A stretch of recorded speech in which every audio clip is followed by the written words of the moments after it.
Oi.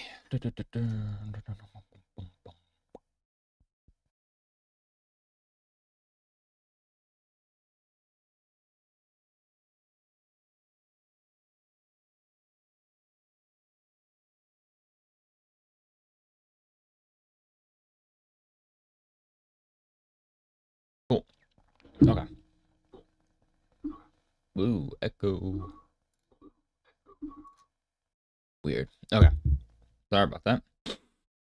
I may or may not have been a few minutes late because I'm an idiot. That's basically it. I was looking and trying to get some stuff set up right now for some new videos I want to make. Publish content for YouTube then, and in doing it, I did not realize the time. Very easily distracted, apparently. That was my bad. But yeah, so it looks cool. I was actually trying to pull what it is a I can't even talk as I'm trying to do stuff. What it is the Marvel Rivals stuff. I kind of want to play with the idea of doing, I'm going to be calling it maybe like a lore and design breakdown. So what I'll do is make do like an analysis of where the costume came from or where the character came from or whatever it might be. And then the actual like source material, like the comic books or the movie or whatever, and then pull that in, look at the cosmetics themselves, but then at the end do a design comparison of how they translate the idea over from, you know, the source material over to what it is now, and maybe breaking down just some fun tidbits, visual tidbits to note. Um, and I want to do like a three-pronged piece then where it's like lore, cosmetics, and design. So each one I kind of want as like a pivotal point. But to do that, I kind of wanted a cool graphic.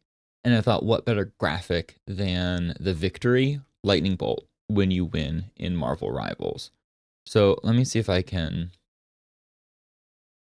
So I went through a couple things with gameplay and I cut this. Boom. That little victory. So I'm going to recreate something similar, probably. Try to. It's been a while since I've done like motion graphics and stuff in After Effects or whatever, but I might just hand, like, because really it's just a lightning bolt here, right? With After Effects fading it with an overlay of halftone, or not halftone, crosshatch right here. Um, and then obviously some crazy VFX and stuff like that on top of it. But like all of this is relatively easy enough to do. Like I mean, bare bones, do it something simple like this, like breaking it down more basic, not quite this detailed. But the idea would be then like this would be like lore, and then it would transition, talk about the lore, then it would transition, then it would pop up like this, but the bolt would say cosmetics, and then finally design. But yeah, so I was looking for footage of just this. I was trying to see if you could break out the assets themselves from Unreal, from the game. 2D assets are hard to pull, honestly. 3D stuff, there's a lot of tools for 3D pieces, but not too much for like UI stuff. I feel like in a lot of 3D games. Plus, the way this is done, well, I imagine it has to say it in different languages. So I'd imagine it would be broken out with a lightning bolt, and then the text would be a separate animation played on top of it. Because normally, obviously, victory is only spoken in English. So I'm sure in other languages, this text is something else, but the animation behind would be the same. So yeah, if only there was a way to break that out, it would save me a lot of time and not have to recreate it. But maybe I'll do it purposefully, like sketchy, to fit more mine. I don't know. We'll see. We'll see. That's a today project, hopefully, to kind of make something fun. We'll see though. We'll see. But as per usual, let's cruise. Actually, one fun thing I wanted to look at. So Joy Toy just released a new wave of images for their Ninja Turtles. Joy Toy is a company that does 1/18th scale figures over in, I'm pretty sure it's a maybe it's a Chinese company. I actually don't remember. Excuse me, but they make little guys. So I guess I don't have any of my lights on right now. Here, let me turn some on. I always forget that, but here. So behind me, you can't really see. No, not without like a big amount of light on it. But behind me, there's a Warhammer Joy Toy figure on the bookshelf. But he's not super prevalent there with how the lighting is. But yeah, they're 1/18 scale, so they're a little bit smaller than normal, like standard figures you'd see. But they are really cool. They do some cool stuff. They make a lot of Warhammer, like I said, that I really like. But they've also done Ninja Turtles. But since they're 1/18 scale, they're a little smaller, like 3 or 4 inches high. So I wanted to take a peek.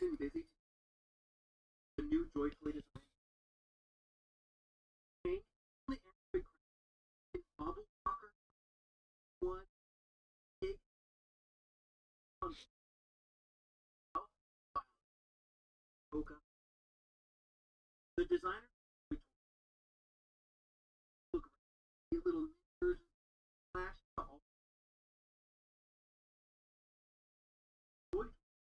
Damn.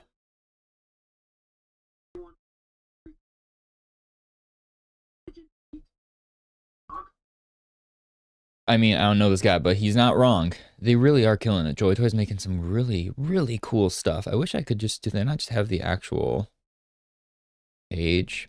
If anything, they're Shredder. Oh my gosh, I just realized I didn't switch. Nobody sees what I'm talking about.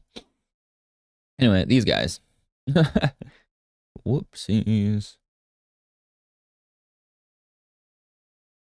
There we are. Oh, gorgeous.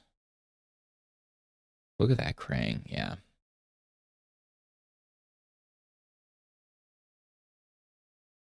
Only $45?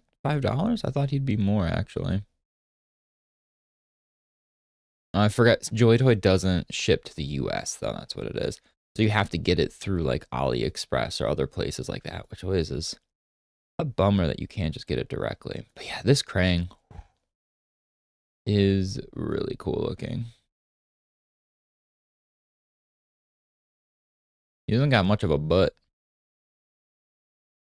Like, at all. But he's got a whole lot of chin.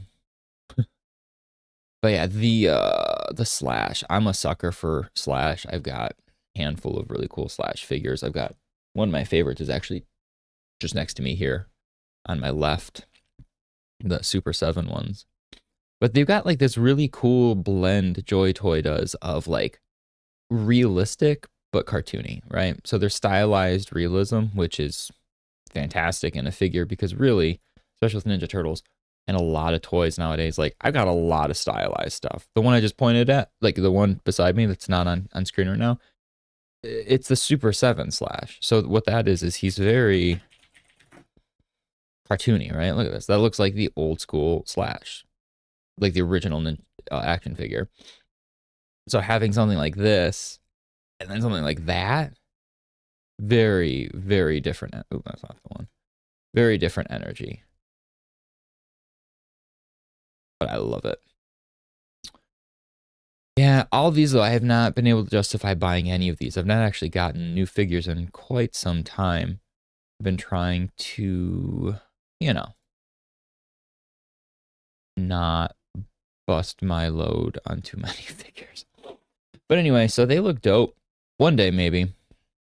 Probably not, but maybe one day. Very cool. Krang, Taka, Slash. All to go with the turtles. So far on the turtle side, I'm pretty sure they just have They had the Turtles. They had Splinter. Yeah. They got pretty much everybody except for Casey now. Like in terms of like the core team, it seems like, which is weird that we still don't have a Casey. I bet they're gonna knock a Casey out of the park. But yeah, you can see all these figures here. So cool looking. That Shredder is one of my favorite Shredders, period.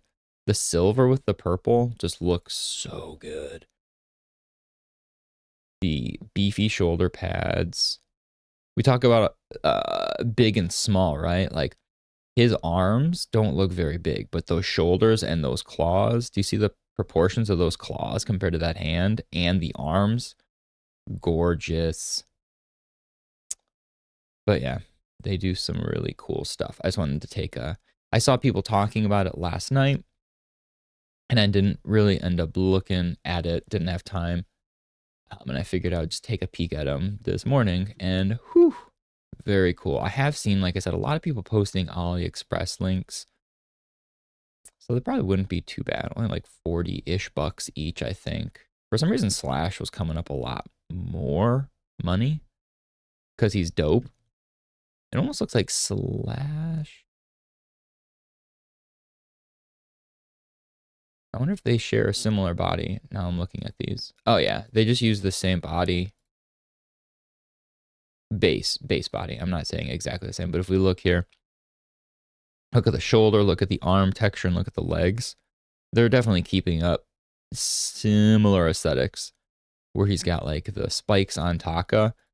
But if we look at this, I'm guessing they use the exact same mold for these guys. It's just painted different.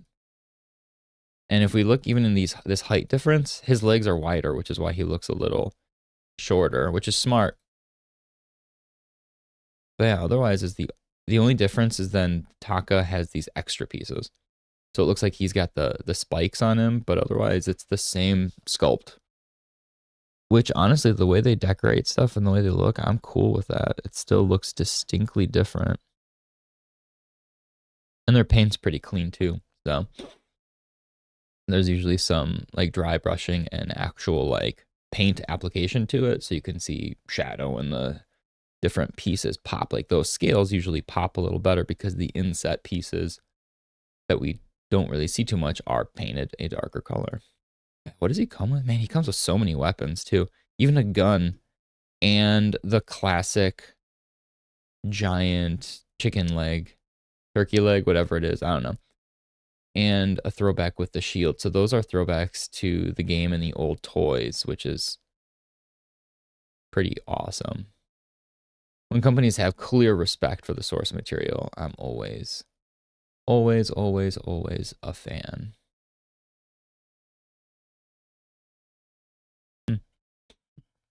So enough gushing about Ninja Turtles. Let's take a, our quick peek at ArtStation for today. See. Obviously hide everything with AI. Latest. Let's see what people have been uploading. I feel like ArtStation, every day we peek, we see some sort of like Blizzard vibed goblin orc troll something. I'm not complaining, but it's interesting. Their style has become so prominent that it's not just Blizzard anymore, utilizing it, that a lot of companies have adopted it. And also people like me grew up with that art style as like the thing to learn, and it was like the pinnacle of design. I feel like in like the late 90s, early 2000s. Yikes, a lot of censored stuff there. So we learned a lot of it. Ooh, this is some Marvel Rivals fan art. I like it. Could use a little bit more going on here. There's no shadows here. She feels very flat, but that's fine. Cigar Kumbare. I'm using stuff here. Yeah, if we're looking at this just for like random analysis of this piece, line works. I like the design. Boobs are a little high up it feels like compared to the rest of the body. She feels a little stout, but it could just be the armor he's placed there. But either way, the proportions aren't bad. My qualm is a lot of hands. That's a discussion I was gonna have today. Actually, is hands, and that's a great example of a rough hand, unfortunately. But this person, Cigar, is not alone. I feel like hands are the bane of a lot of artists' existence. But no, right here, I was going to say this area, one of the big things is that when people pick colors, right, when you're color picking, you've got your color wheel. And everybody, I can't look up color wheel square, because I like the square better. Personally, I don't like the color wheel. Excuse me. So when people look at the color wheel or color square, whatever, I don't know why this is coming in so little. Is there seriously not a larger image of this anywhere on the internet? I somehow doubt that.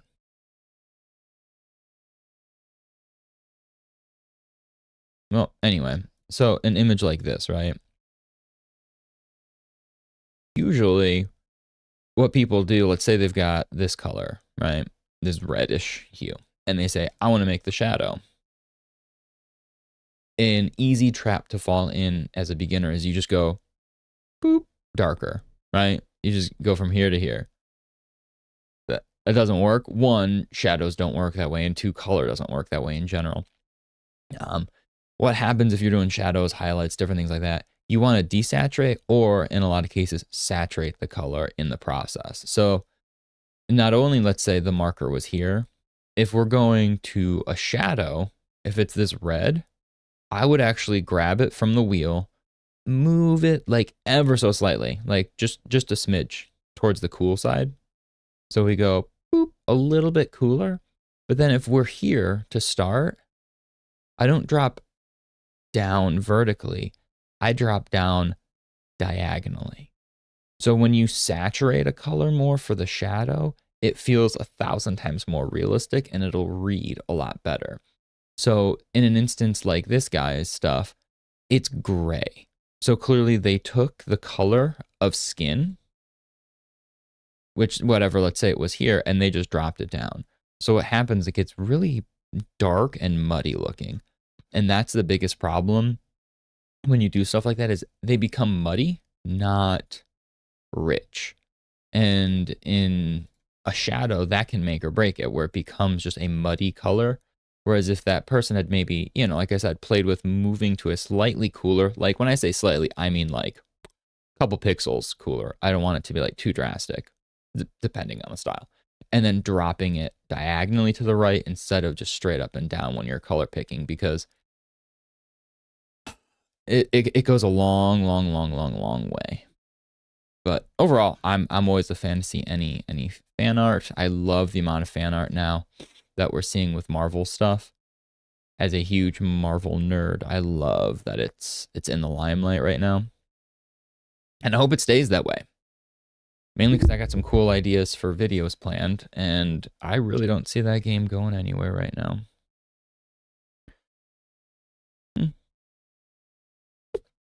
Oof, I love the Wayfinder art style too.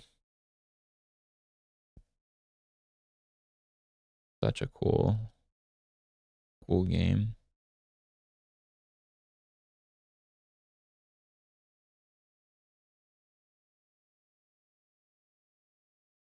The Plague Doctor mask. The Plague Doctor mask always gets me. It's such a simple design, but it's something that it's based on something that's real, and it's weird because it's, I don't know, it's something that actually existed. And I know all these other pieces sometimes exist, but like taking an idea that seems so weird by today's standards, but actually making it like modern and a cool design with it. For those that don't realize, like the Plague Doctor masks existed because they were like the original N95s, right? Like they thought that breathing in the incense and other things would like keep the doctors from getting sick from what we later found out were usually airborne ailments and stuff like that. But so they would have these giant beaks that held incense inside of them so that they're constantly breathing that in, thinking they're not breathing in sickness, they're simply breathing in, you know, the good stuff. Obviously, that the logic was somewhat sound in terms of creating a mask, but obviously modern science has seen a little bit of flaw in that logic. But modern art has definitely leaned into the design aesthetic, and I'm always here for it. Make this. There we go. There we go.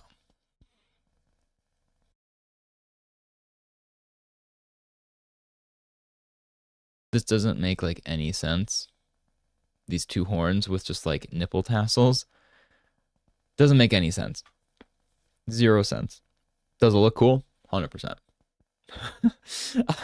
That's one like when you're designing armor, especially with stuff like this, where it's like so extreme. It needs to be functional first and foremost, obviously, because it's usually going to be in a game or the character's in motion in some capacity. But you got to just make it look cool. And sometimes the weirder things are what looks cool. AKA nipple horn tassels on this armor guy, the Wingrave skin. I like this guy's stuff so far, though. I want to see what else. So they just got huge Wayfinder art dump. Must have been one of the key concepts. Oh, and they worked on Darksiders Genesis, which if one of my best friends, Tyler, were watching, he is a Darksiders fanatic. I'm sure he's seen this art 10 times over then.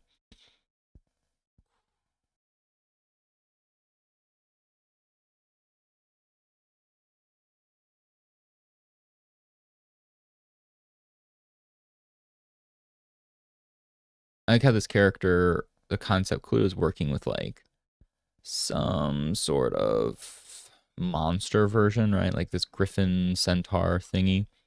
Looks amazing. But even then in her human form, if we look, they were playing with the idea here that like, do we see this cloth piece? Even in human form, they're still playing with having extra space there. So whether it's her giant braid that feels like a tail or this giant cloth that feels like her body's extended. So when the transformation occurs from this human form to this griffin centaur form, it's almost like we knew it was coming, the viewer, because we see the hints already. Awesome. Awesome design. Baldi Konjin. Conan. I don't know how to. That's a Netherlands kind of name, and I do not know Conan, like Conan O'Brien, but much cooler looking. There. Ooh, purple and green, man. Those colors. They're taking a class from this artist, and if they're learning from them, I would like to see what they do too. I'm already following them. What a surprise, because they do dope stuff. Doesn't watch the show. I actually forgot it existed. The Gremlins, Secrets of the Mogwai. I don't know if that ever got another season. It's been sitting in my watch list, and honestly, I just completely spaced it existed until just now. Well, it's already getting late since I started like 10 minutes late as I was doing some distracting things with media player and stuff. But yeah, I think that's good for now looking through today. Yeah, that Wayfinder stuff got me hyped. Never played the game, but I've watched plenty because it is very cool. So we were doing Mr. Fantastic, right? Let's get back to, again, I did not save the images yesterday as a normal, sane human would have. But either way, today what I want to focus on is talking about hands either way, because I didn't do the hands yesterday, right? Did not touch them. And they looked dumb. They looked like giant orbs of death.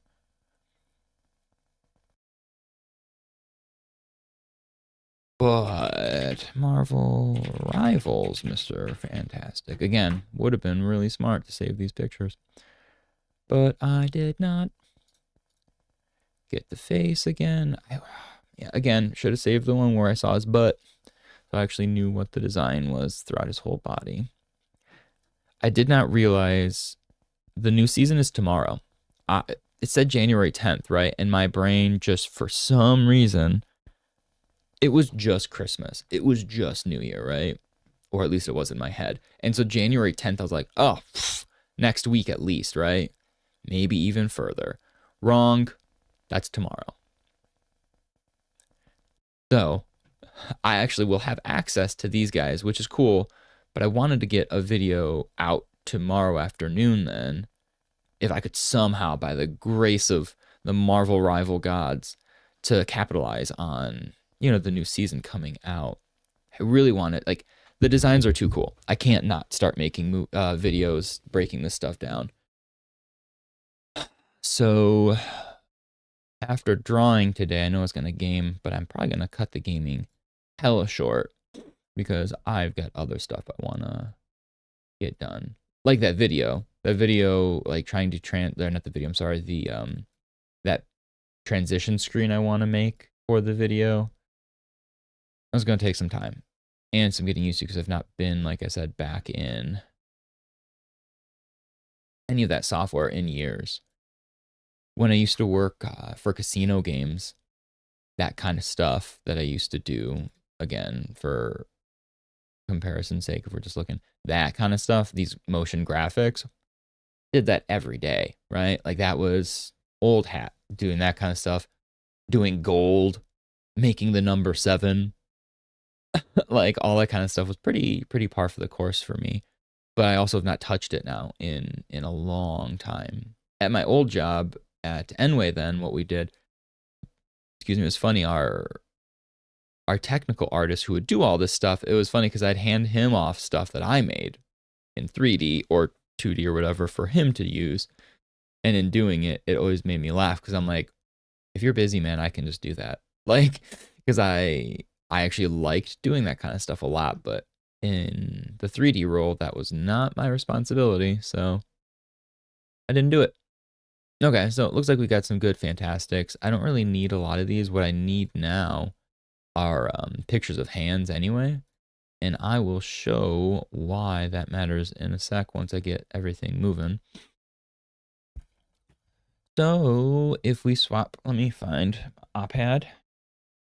So again, still working with a very weird setup, less than ideal, but that's okay. I did redo the desk yesterday, and it is cleaner and more cluttered at the same time. What I mean is I swapped different arms around, doesn't matter. And the arms that I have now, one is a lot cleaner looking, and the other is now just sitting here, a giant Ergotron silver mass right next to me, like literally right on top of me.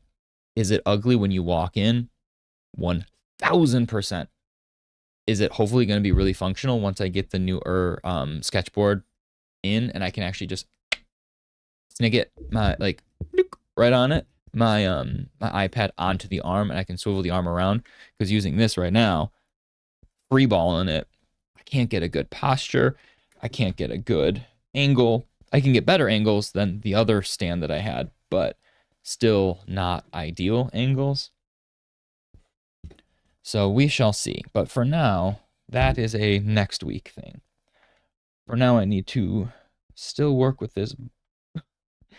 If I had a camera facing this way to show how stupid this looks, it is basically the old sketchboard, but I just took a box cutter to it like a crazy person and just started hacking away at chunks of it just so I could better fit the USB cable to actually fit within it. So I really do need a new one of these because my current one looks like dog water poop.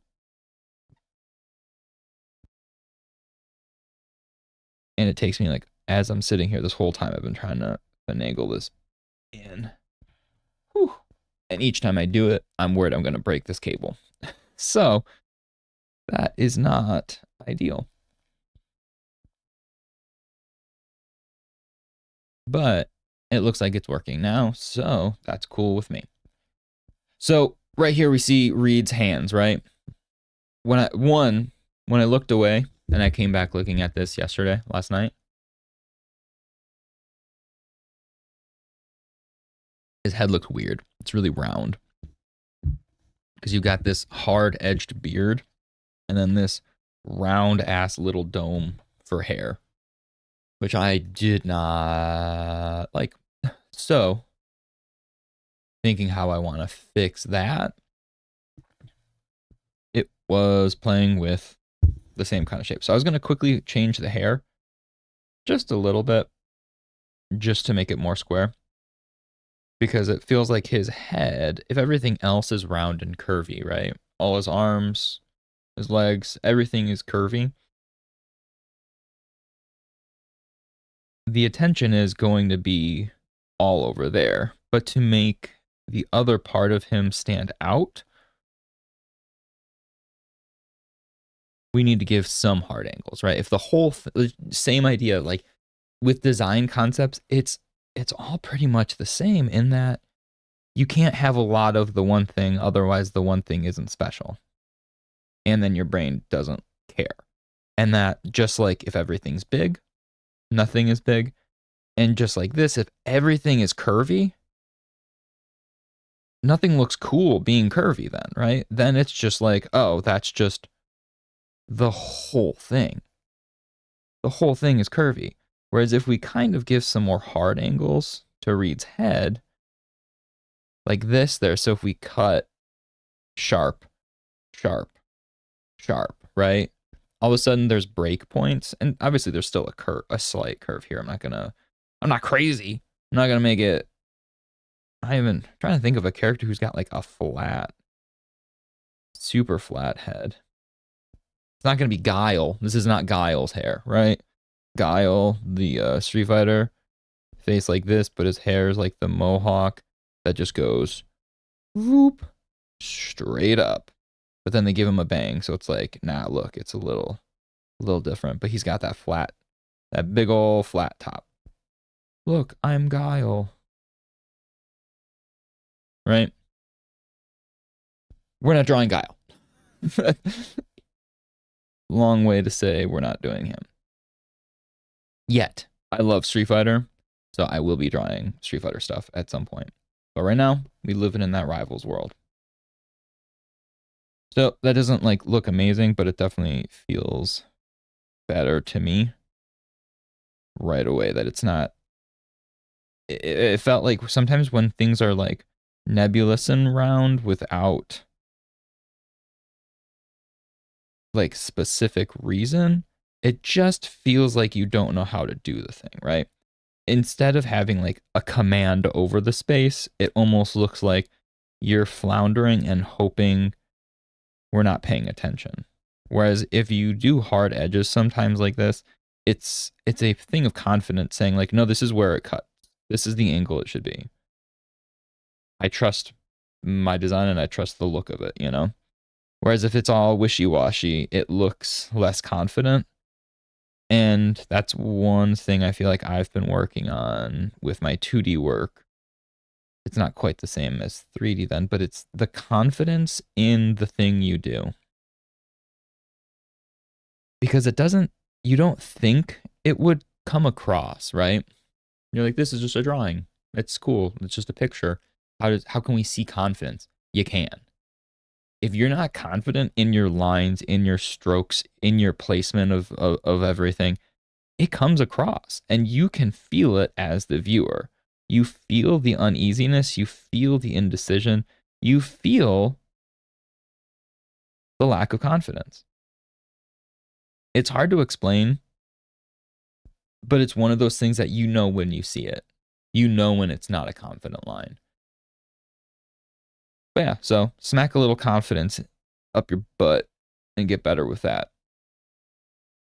And that just comes with a poop ton of practice, which is why I'm here every morning.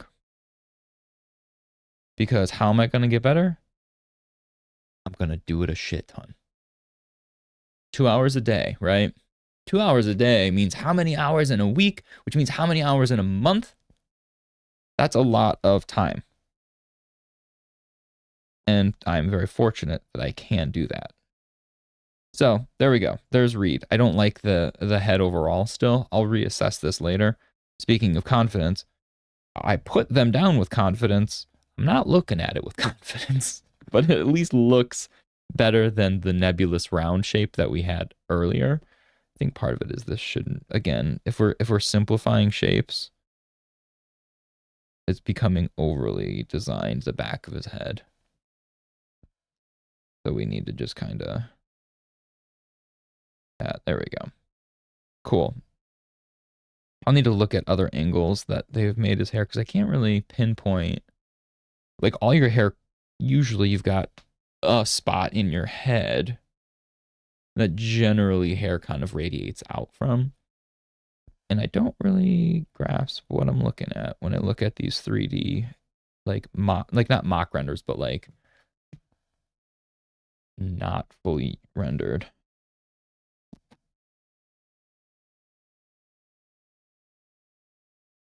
Okay. Anyway, so what I wanted to talk about with this is hands, right? How many artists do you see, whether it's you or other people that you see online or anything, not able to draw hands? They're hard. I'm not. They're friggin' weird. Like they feel alien in a sense when we really think about them.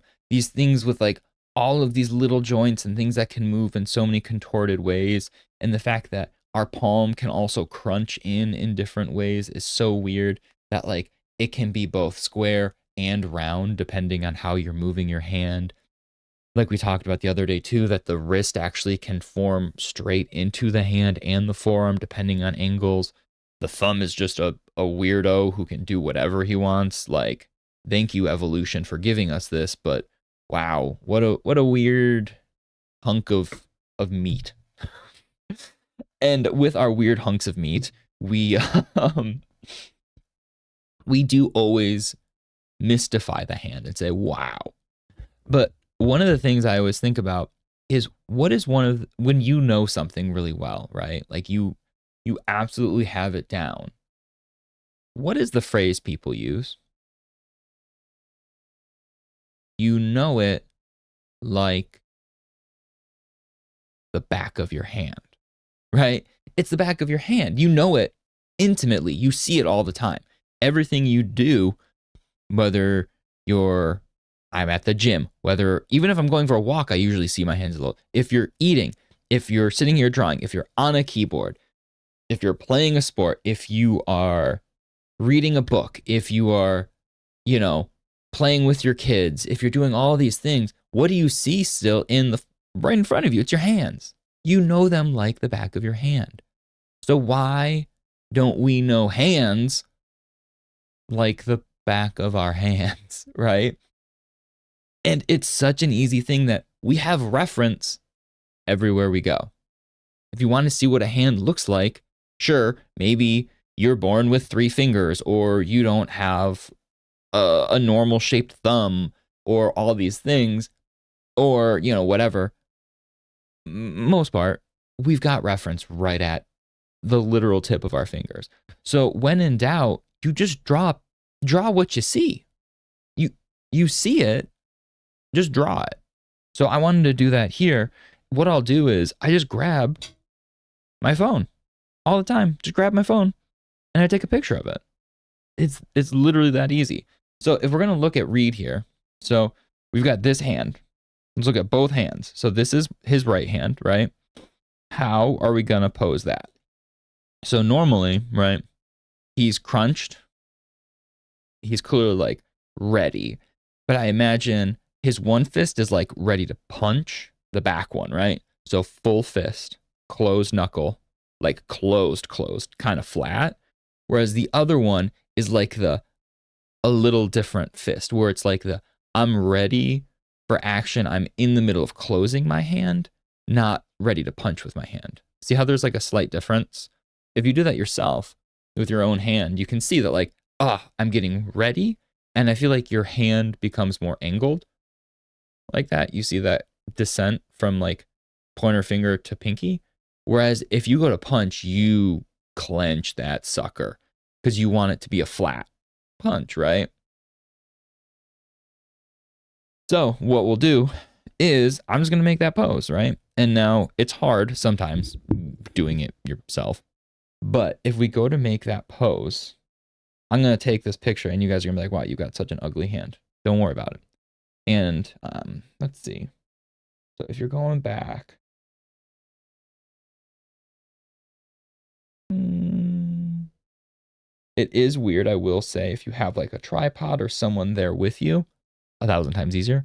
Because right now the angle I want is not quite easy for me to contort my hand right now. But what I'll do is I'll take, yeah, don't mind how dry my hands are. It is like 10 degrees outside right now, and I have psoriasis, and my body sucks. It's cold, man. Don't hate on my hands. But then the other one right here, the fist, his left fist, right? This is gonna be a weird one to take a picture of for sure. But again, you can, and you don't need other people, but they help.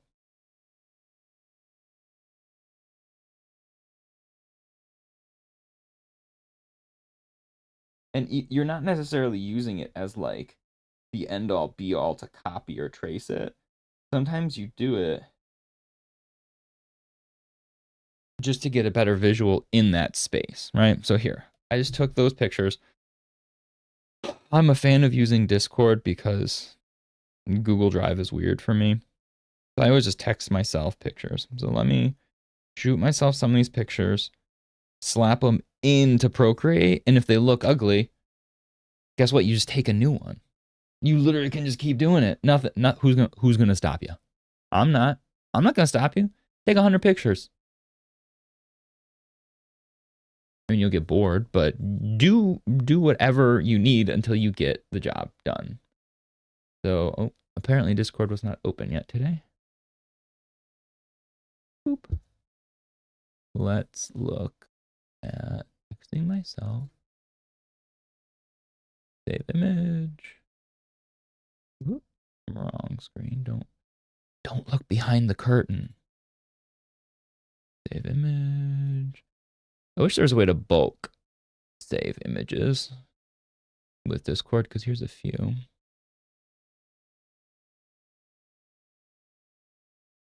Oh my gosh, never mind. I'm an idiot. I'm literally trying to save them onto my computer. I'm using the iPad on the computer, which makes me think I'm using like my Cintiq, which would mean I've got Photoshop up. I don't. I actually don't have that up, so don't mind me as I go through on my iPad now. Oh, what an idiot. And I go through here, and let's grab these pictures, and we will save them here. If Discord's not being stupid.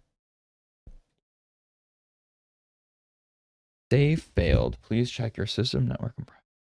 Why'd you gotta be like this right now, Discord?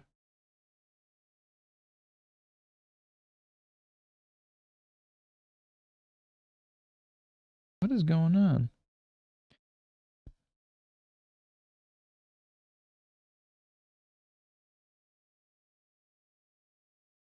Well, once you get it down, it's easy. Trust me. Sometimes, obviously, we all know technology is not always working the way we want. And in this instance, I have no clue why all of a sudden this image is not saving properly.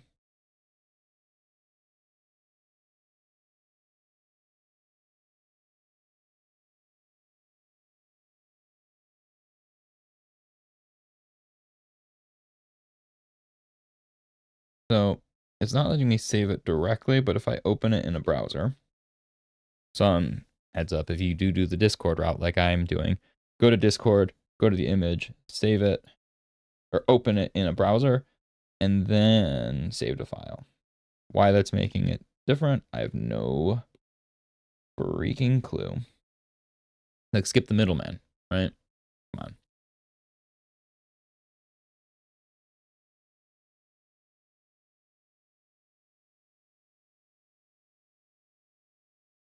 So a smart streamer, someone who has even more forethought than I do, would have probably said,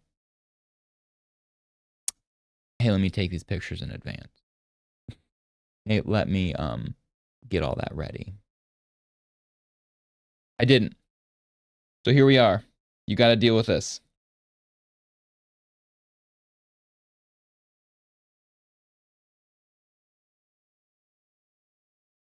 But now I know for the future. This week has definitely been an interesting one.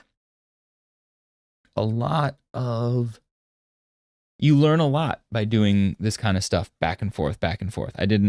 You don't know what you don't know until you're doing it, right? And that is definitely what we've got here.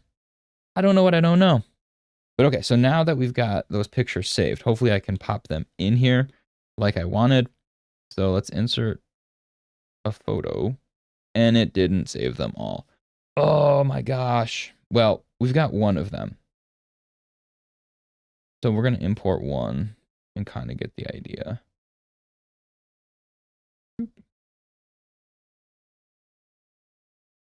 Let's get you guys so you can see now again what I've been talking about. So going back to the drawing. So here, this looks stupid, right?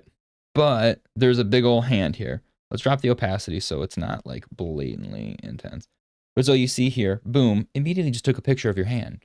I'm not going to copy and trace this, but I'm going to use this pretty liberally to get an idea. And again, fortunately, this is close enough to the energy of a fist that I wanted. The perspective looks okay, right? And I want his hand to be pretty big anyway. So it works.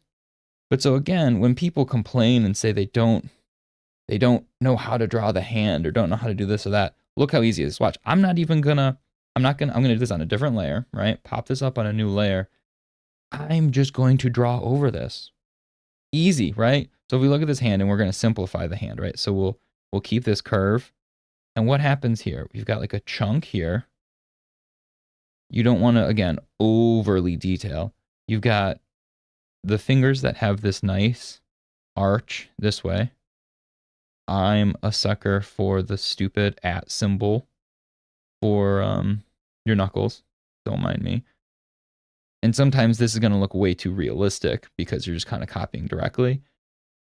But then you can fudge it after the fact.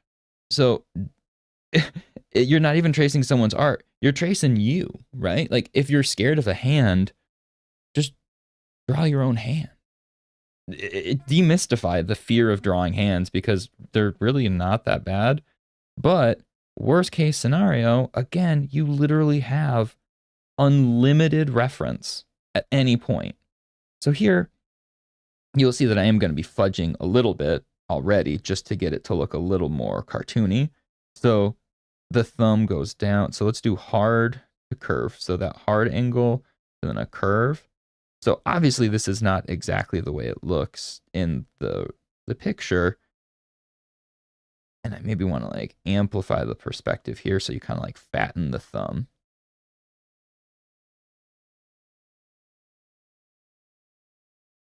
You know where the crease lines would be. And again, this is more detailed than we care for our picture. And then when you know too, so like, let's bump this guy up a little bit too. So when you know what you're looking at, right? Again, please don't laugh at my dry hands. It is really freaking cold out. And you can see what I was talking about. You see this massive silver god-awful abomination here. Oops. In between the hand. That is the stupid arm mount that I have now that is just obnoxiously sitting next to my desk. that I really hope is worth the ugliness. But okay, so when you're looking at this hand, right, you already do know, right, as a person who also uses hands, you can't really see this, right? So this line here and this, it's the other joint, right? And so when you're drawing, if you're going to be taking a hand or taking whatever and just kind of copying the idea, you have to still remember pieces of it. So when I'm fudging this one, I could then, if I wanted, to give it a little bit rotation. Just think of what you see. So if you're looking here, right, you don't see that this joint, but the more you rotate, all of a sudden you do see it. Same idea here. So if you want to like self-rotate things while doing this like quick, easy copy hack of your own hand, just remember where the anatomy is so you can kind of fudge it. And you can kind of play with multiple angles from a single angle that you already just took a picture of. Because really, once you get the hang of it, like if you wanted to do this, but you wanted to actually rotate it, you're like, ah, crap, this picture is not quite where I wanted it to be. You'll get the hang of doing it yourself because the landmarks are already there in the picture that you're looking at. So like, I really want to push that finger out more. So if we just kind of really slide that out and give it its own curve, and then just block in where the rest of the hands or what rest of the finger would be. And again, since we're working in a more cartoony style, it's not really necessary to do too much. Doing less is actually harder at times. So when people draw, and you see people draw cartoony, and you think, wow, how can they do that style so easily? The key is, it's not that they learned how to draw cartoony first. You learn to draw real, right? You need to learn the basics before you can break it. Like you can't make up cool tricks if you don't know how the rules work, right? And that's kind of how art is with anatomy. If you don't know how the rules work, the rules being anatomy and how our bodies actually function and the visual language there, you can't really break it then because you have nothing to base it off of. The reason it looks good is because you're using real life first. But okay.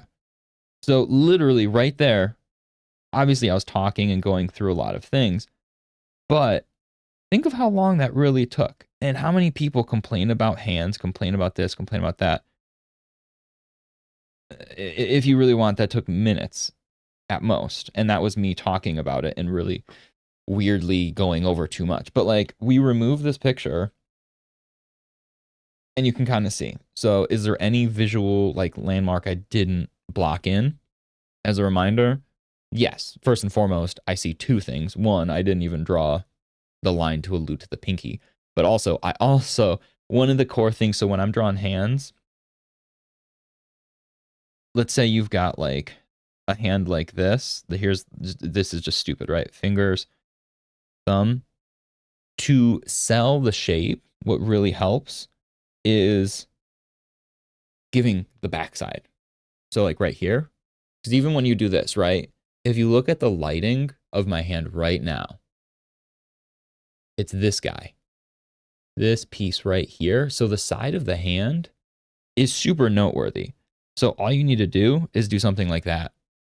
Obviously, this is unbelievably crude, but simplifying the shape of the hand with this like little lip helps tenfold. Was this was its own layer? Good. So what I'm getting at here is sometimes giving like a little bit of illusion to the side of the hand, like that, or something along those lines, goes a long way, right? Because now suddenly we understand the orientation of that hand just a little bit more. And since we fudged the size of the thumb, I feel like we need to fudge where the crease would be too, because that looked a little unnatural. Like it looked like a small crease for a big ass thumb.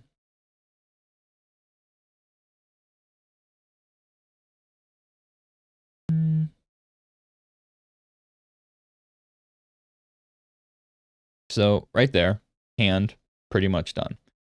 From essentially, I didn't even have to think about it. I just had to think about like, what did I want to do with my own hand? And now we've got it. So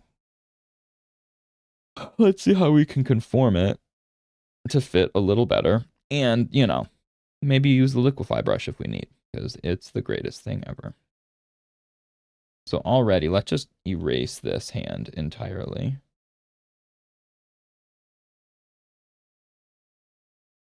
The one that was existing before our block in hand, right? So block in hand is gone. And now we see that looks kind of weird. But again, you could have done it just directly on it and you would have been able to skip this step. I was just trying to show for the sake of learning how easy it is to even not even do it in place, but you can do it and always reattach it. Luckily, I knew this isn't my first rodeo, so I knew, as you can see, the curvature generally that I kind of wanted, and it works. But you can always adjust, right? Always can liquefy, always can do whatever else you need.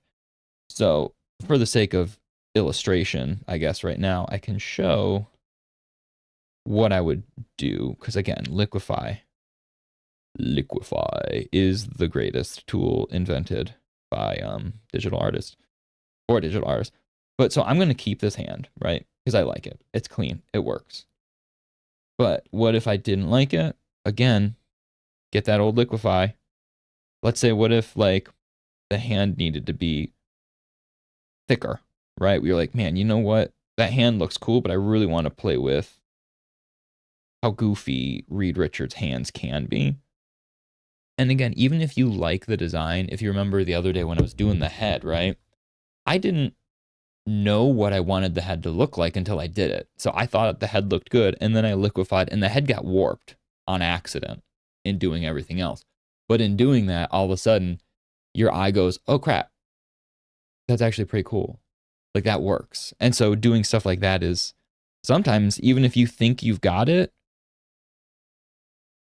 maybe you don't. Maybe it can be better. Maybe you can stretch it a little more and you didn't realize it until you popped it in to the liquefy or anything like that. Like just playing with ideas to see what could be. So like that was the liquefied hand and this is the normal hand. I actually don't mind the liquefied hand. I think it looks silly because I did stretch it a little bit. That looks pretty real. This looks more playful. But again, let's say I do kind of want that thumb to come in a little bit like the old one. So I like what I did, but then you can always pull back, right? Pull back what you did and kind of push it back and forth. So now we have a hand for Reed, and all we did was take a picture of our hand, right? We took a picture. We looked at it. We said, what does it look like? What are we going to need to do? We took a quick picture of it, of what we thought it would look like, and then we just traced it. Again, not quite exactly tracing it, but like, for better or for worse, that's all we did. Nothing too insane. So when people say, oh, I don't know how to draw hands, I hate hands, they're so hard, oh my God. Bro, you've got them on, that's the tool that you're drawing hands with, is your hand. Just look at it. And yes, it's like, when you're drawing hands then, like right now, Reed is like a 40-year-old male. I'm a 34-year-old male. Close enough, right? My hand looks similar enough. It doesn't matter. But then when you're doing other anatomy, obviously you'll need to adjust. Older individuals have, generally what'll happen is the joints get really thick comparatively, right? Or females generally have, they go more to a point. They're a little thinner at the tips than male hands. Or kids have the size of the fingers to the palm are a little smaller and they're chubbier, right? Usually the fingers actually overlap, like they'll touch. We're like a thigh gap, right? Like I've got tiny little gaps between my hands, right? You can see the space between there. However, kids are chunkier. They're usually not much give. So long as you know the difference. So obviously, if you are a 34-year-old male drawing an 80-year-old hand, yeah, you can't just copy your hand. But so long as you understand what you're looking at and understand like the landmarks and understand the shapes, you can easily tweak it to be an old hand, a young hand, a female hand, a different, whatever you need the scenario to be. So I think that works. That hand looks like it fits. It's kind of wiggly now. I like this big old like thumb action going right into the wrist. So when you're good and you're happy with it, I'm just going to merge this. Oops. Grab. Oh my gosh. Like I'm telling you, this iPad's seen better days. But so I just merge it down, right? I don't need this hand anymore to be separate. It's just one piece. And then now I can kind of clean up this curve, as since it's not just two different images, it's one image now. So I can just update them together. So putting it in like that, we've got arm into hand. Done. Now I want to do the same thing. I'll show you the same exact process for this other hand. Whoop.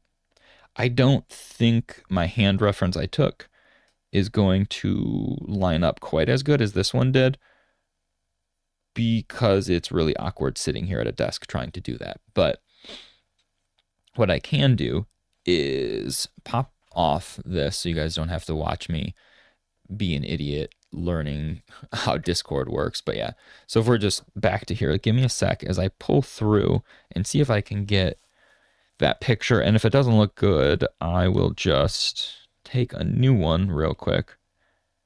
But Discord was not in my favor, being really weird finicky on the iPad, not saving things properly. Because yeah, I have one of these images. I don't like it.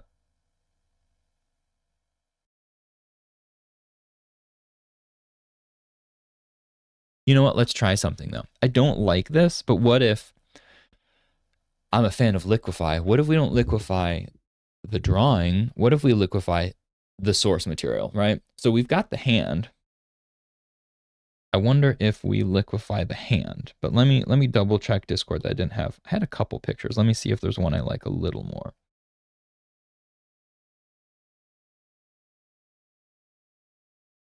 And then we can do it to that one either way. What I'm debating right now is the difference between how much thumb I want visible and how much of the palm angled, because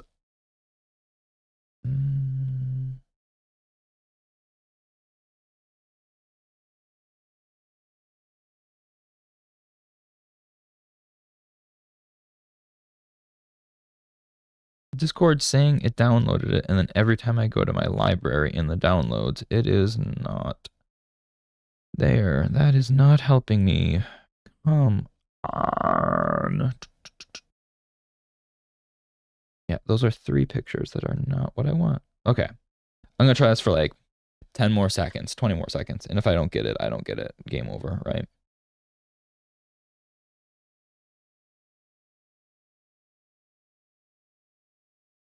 Open in browser, right? Here is the big hand that I would like to have a picture of.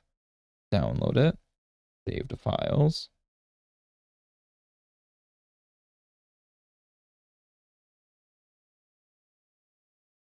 Done. Go back to Procreate.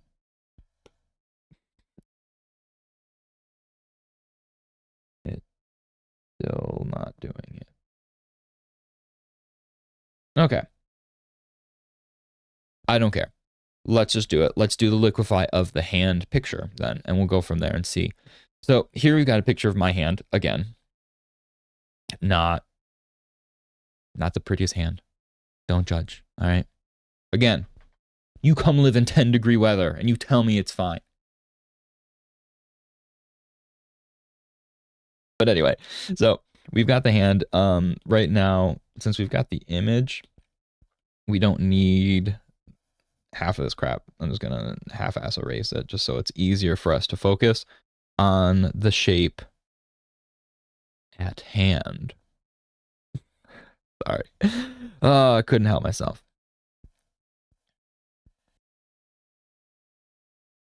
So we've literally just isolated the hand then, right?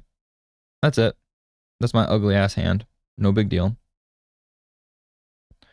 And now let's just liquefy the resource itself.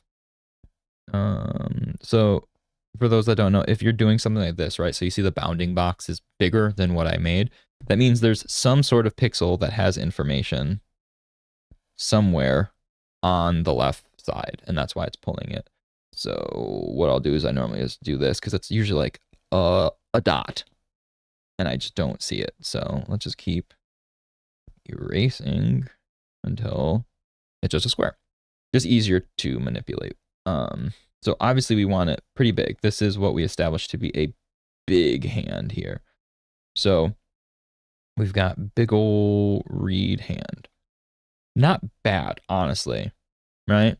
But instead of drawing and then liquefying that, let's do an experiment of liquefying this. Even bigger brush. I forgot we made it big. So really push and pull this hand. Oops.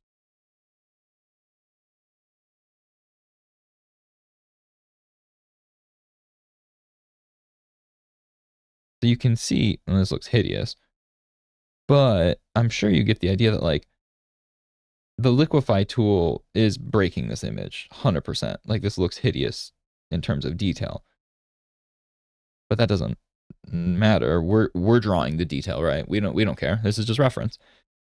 So if we stretch this bad boy into this loofy looking fist up in here, it's getting pretty big. It's actually like way bigger than intended. But again, sometimes you make these happy accidents, right? That just I'm okay with. But so there's two things at play here. I want to look at the original curve, right? The original design had his curve go right into his hand. So we're talking about this curve right here. So this curve looks really smooth, and it kind of mirrors the fact that this curve does that. So I'm not quite sold on this being like that. But what we can do is try to liquefy it the other way, where we hold that curve still and kind of play with what that would look like if that curve were to still exist as one piece. And I think this might look better because this, again, was the original idea. And it was the original idea for a reason. Obviously, it wasn't just a thing to do. So if we keep something like that, this looks awfully silly now. But if you look at that, that feels a little better to me. For my money. So, again, we went from this picture of my hand. We didn't even draw it yet. But that is the idea of his fist. And then we just played with the fist to fit the style of what we're doing. The shape, at least. So now we've learned the shape. Drop the opacity. Let's go back to the source, right? This guy. We don't want to be distracted with all these lines that are currently here to represent what was the block in for the fist. But we can see block in is actually not too different from what we were thinking. We are actually going to arc it this way, the fist, or the knuckles. So if we look here, the original idea when I first blocked it in, I had this hard edge going this way. But as soon as I started, I see that it looks better to go like this, right? To keep that curve kind of going in one motion. So back to, man, I keep adding new layers when I do these little draw over things, and it's confusing me. I wish there was a button I could do that just draws over the screen and isn't an actual like interactive layer. That would be pretty cool. I know I can on computer, but on Procreate, that's not quite the thing. So again, let's get rid of this hand. Boom, gone. Vamoose, right? No more hand. But we've got Britain's beautiful, dry Chicago winter hand to look at instead. Aren't we lucky? Aren't we all? My goodness. Also, I realized I didn't have any music on today. I apologize if that's kind of boring. I can throw some on in the background just so we've got something. I don't really care too much to hear it myself. I'm weirdly like just focused. One day I love listening to music while I'm doing art, and another I don't. I think part of it is like when I'm doing this kind of stuff, I'm talking, right? I'm explaining what I'm doing, so it's a little harder to not like lose track. So what did we have playing before?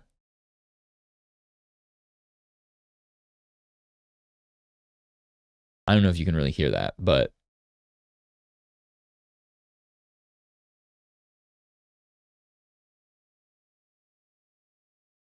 that's just some chill background, whatever.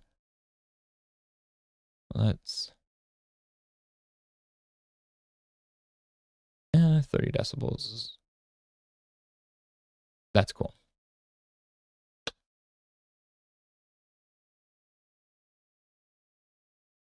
Anyway, back to the hand. All we need to do then is keep in mind the curvature that we want to play with, which in this case is pretty obvious. This was a good test bed because really we're circumventing a lot of detail I would normally put into muscle and stuff. But if we're playing with this, if we look, simplify these curves, and then really push.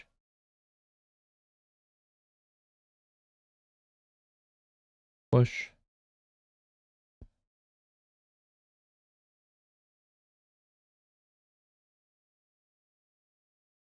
So we'll follow that hand down. And like I said, I want to keep that curve. So this curve stays. So it goes from all the way from basically shoulder to tricep to elbow to forearm to hand all the way to the knuckle. And it's not until the knuckle, well, I guess shoulder's kind of its own curve, but essentially one big curve and terminating at his knuckle.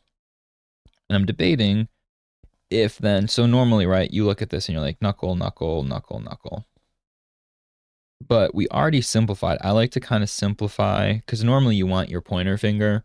Think of it as like a lot of times with cartoony hands, I like to do this, right? A 3-fingered approach or a 3-fingered approach this way, where like there's one piece sticking out. And then usually I like to do an extra. So if you can have like, if anything, you count it as 4 normally, right? So you've got like 4 and a thumb. It's easy to simplify these two as one piece.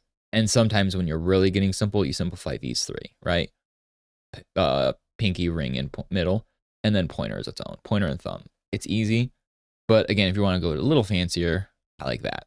It just makes the hand read better. But so that falls into the same category when you're doing knuckles, right? So I don't necessarily want to show every knuckle because that's just needlessly detailed for how this is supposed to look. So if we just simplify the hell out of these knuckles into one big old swoop, that's too thick of a line. And then maybe because the knuckle's so front and center, we do focus on big old knuckle, right?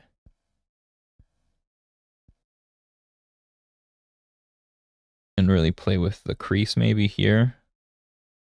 Not quite sure what we'd want to do though, because it just looks ugly if you had too much of a crease.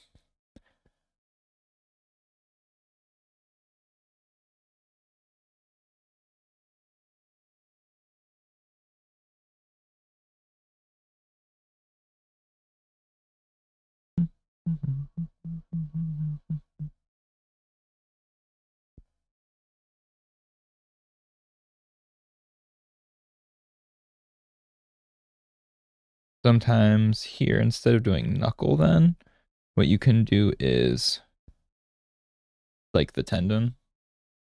Don't know what the name of that is, but like the big old tendon that goes from your knuckle to your wrist. I should know. I've studied enough anatomy.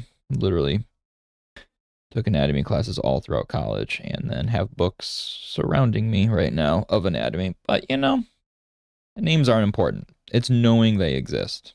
That's what matters. Whatever. Apparently I cannot simplify this shape down to what I want. But we get the idea. So already there. Let's take off the image. And see, that does look a little weird. Since we warped the hell out of it already, it is a little weird. So you have to use your own intuition of why this looks weird. So for me, this little guy feels weird. So we've got this nice fist with the thumb.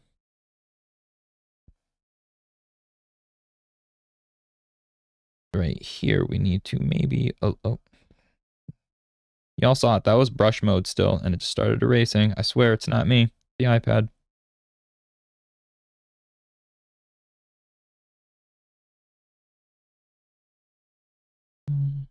Maybe it's because there's not enough flat. Because technically that joint is going, receding back into space, and then coming down. The thumb is actually in front of, or technically the most behind, because obviously when you make a fist, you're not doing this because you'll break your thumb when you punch. But if you do this, you're just enforcing the hand. Boxing 101, come on. Duh.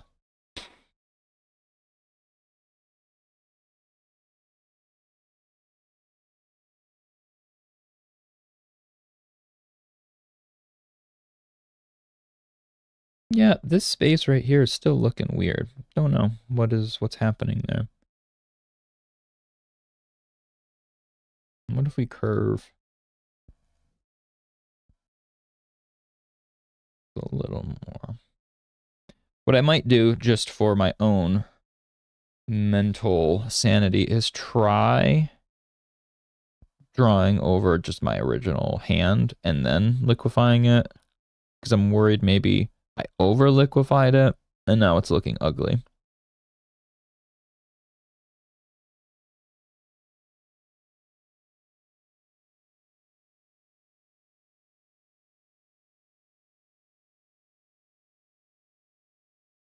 I feel like it needs to be bigger too. No? Thoughts?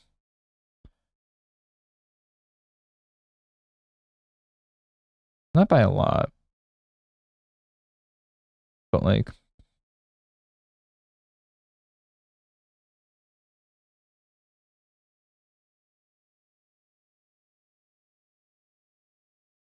you know, here we're working with too much of an overlap. So I want the hand bigger, but what if we... So because, okay, here's some problem solving, right? I want the hand bigger. Obviously, I want it bigger. But I also don't want what's happening by his waist here, where we're getting like they're tangents. So that means they're lines that are either like intersecting weird or running too parallel, right? So like that looks stupid. But obviously if we made it bigger and pulled it out, that won't look bad because we're saving that space still, and everything feels like its own. So if we can't change one thing, we change the other, right? It's pretty simple.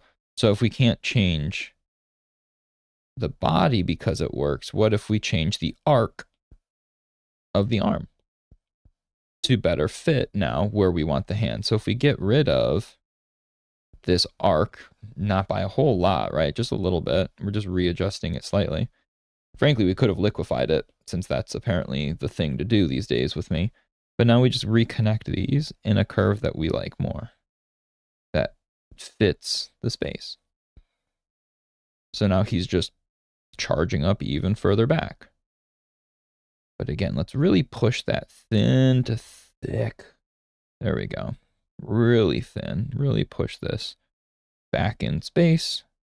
So it feels like his fist is getting even bigger. So in the process, we make the fist bigger. And then now I'm thinning this out a little bit. So again, surrounding space is thinner, which makes the other part feel bigger. But now since his arm's longer, this I mean, we call it an elbow, but it doesn't really make sense seeing as he's made of rubber at this point, but you know, where his elbow kind of is, fits better if we pull it back. Still don't like this curve, so one thing I want to do is pop it up higher. There we go. Make it really feel like he's charging it back. There we go. Again, I look at the my other screen so I can see what it looks like smaller instead of just zooming out, because it looks ugly if I zoom out on stream, because if I'm just doing this all the time, the hell are you looking at? But yeah, something like that fits a little better now. The fist still is kind of throwing me off. Something about it is not 100%. What is this? But it's definitely better.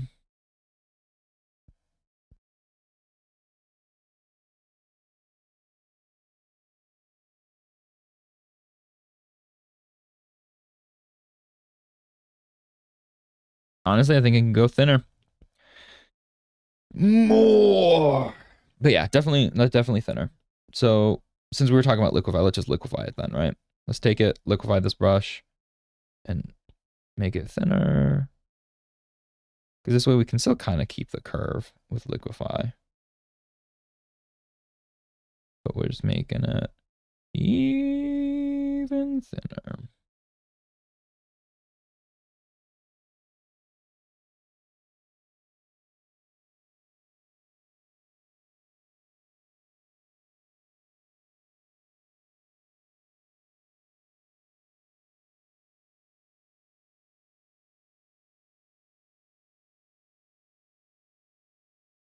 Gotta be careful when you're doing something like this that you don't lose the actual curve shape though, which is almost what was happening there. So now that we've got that, let's just erase so we can reestablish the curve. Now that we see kind of the spatial comparison. Boop. Done.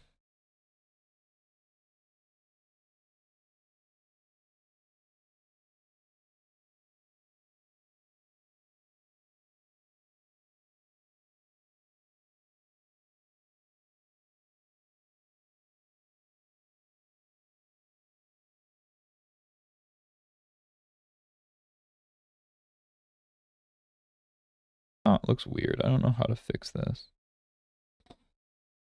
Technically, what do we... Don't mind me. I'm just playing with stupid stuff right now. That has nothing to do with what we were just talking about. No, I still like having the shoulder break. His wrap just looks like his upper back just looks too big, too beefy for what we're trying to sell, but that's okay for now, I think. The hand is growing on me. It's just this. So if you look at this, this is this space and this space feel the same, right? It's very samey. So let me look at the original hand that we had. Why does it look weird? So looking at the hand, the actual unfiltered, unliquefied, unweirded hand, what do we see? What do you see other than dry? I'm looking at this and I'm thinking comparatively with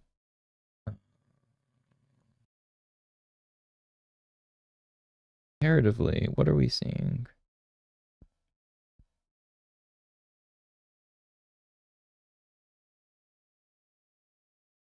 Okay, so I think maybe what we can do is, if you notice, I made this an extra curve, whereas honestly, it's kind of straight, right? Because you're just going straight from hand to finger. So I wonder if we can get away with really oversimplifying that shape even more. And again, since we have the picture, you have your reference. You have that point to compare and see why it doesn't work. So does that still reads weird? I don't know what it is. So for my own sanity, I'm gonna copy the hand the way I normally do, not just for the lesson of doing it. So I'm just gonna do this unbelievably quick and see if it reads better the way I'm thinking. And sometimes just doing things a second time. So a lot of times at work, what'll happen is you're working on something, right? And you're like, this took me 2 hours, right? You were thinking of how it would work. You're doing the stuff, you're doing everything. And then the worst thing for a digital artist happens. You know what that is? The software crashes. Boom, crapped out, gone. Everything's gone. You just lost 2 hours of work, right? But you've got a deadline. That thing needs to be done. So what do? You got to start again, right? So when you start again, the beauty is you already solved the problems. You don't need to reinvent the wheel. You just need to do it. But sometimes doing it again, your brain fills in gaps you didn't know you were already filling in when you did it. So what I mean is sometimes when you do something a second time, it actually is one, faster, and two, looks even better. So like right here, I just realized what I was doing was making too hard of a curve. What if we just do something like this, right? That simplification of the shape sells both the mass, like this point and this point connecting. It's a nice S curve instead of being what I was doing before, where I don't know, my brain thinks of that's how you like simplify birds. That's not what we want. So there's my even quicker half-assed hand, right? Done in way less time, but kind of solved a problem I think that might help. So instead now, let's liquefy. Man, I keep talking and I keep messing up because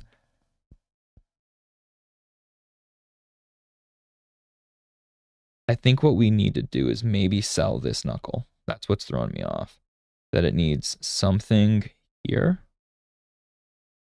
So maybe we do break. Yeah, maybe we'd give him at least some sensibility of knuckle because the shape, the orientation in space of that hand is getting lost when we oversimplified that curve. I love curves. I love keeping things clean. But if it loses the readability, something's got to give, right? So if you lost the readability, don't be afraid to adjust a little bit. So it can be an overall curve still, but what if we give just like little hints, right? Little tiny hints of knuckle so that when we look at it, we understand the way the hand is wrapped in space rather than just that oversimplified shape. So when we zoom out, really, that's still going to be a curve, but we're going to see knuckle and we're going to understand the shape of that a lot better when it's trying to not look stupid like the other one. So anyway, let's liquefy. Oh my Lanta. That's not what we want. So let's liquefy this guy and kind of play with the shape. Go real big with the brush. So honestly, when you're working with liquefy here in Procreate at least, there's all these settings, right? You can do a lot of stuff. I just like to push and pull, right?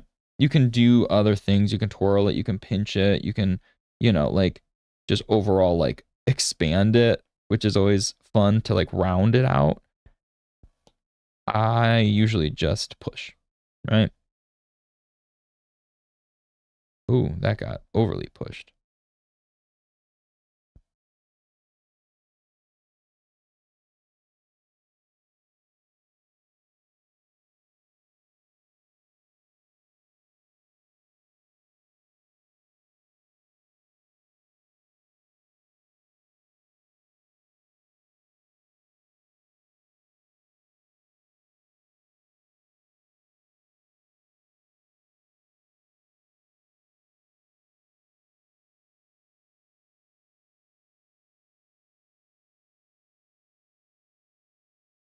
to really sell this thumb, right? Because if we're keeping this curve straight, really push it. So like on the other hand, you know how we had one curve and then it went really hard into the thumb? I think that's what's going to help sell it on both then. So if we're going to do the hard curve, oops, a little too messy, let's really lean into it. On both hands, not just the one.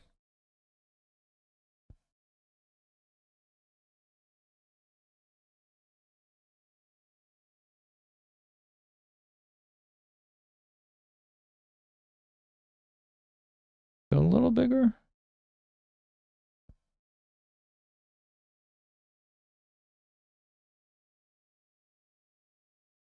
So again, let's look. Remember, we said we wanted things to go from big to small. So if we're working on this hand, let's put it by the foot to make sure, right? You can drag stuff and move it. This still feels pretty similar, right? But now, like that hand is definitely bigger than his head, but definitely smaller than the foot.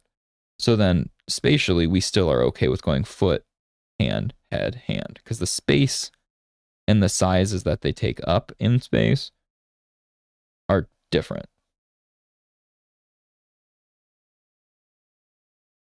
Okay. I kind of like this hand more. Not that much different. So let's see what the difference is actually. That versus something like that. Really not a lot different. But if we look, it's the curve of the thumb and the S shape here for where the palm is that really helps sell.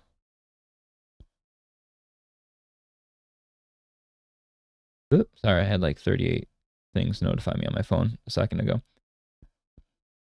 But yeah, so it helps sell the shape of a fist better. So now we can finagle it. So I'm still not sold 100%, but we can be sold 80%. Let's really push the curve, right? So the curve happens here. Let's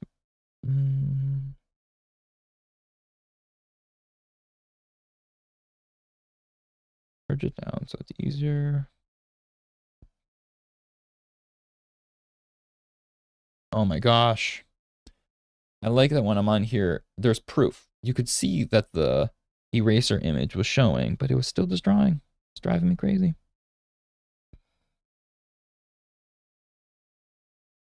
Yeah, this S curve really feels a lot better.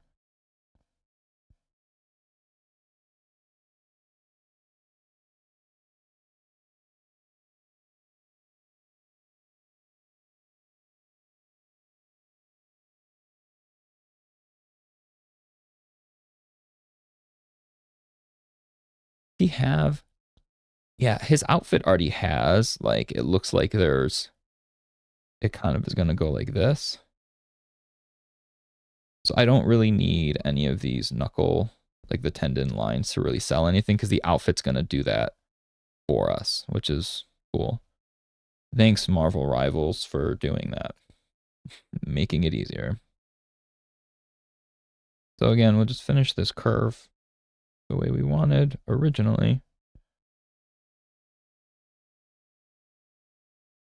Want it to be bigger.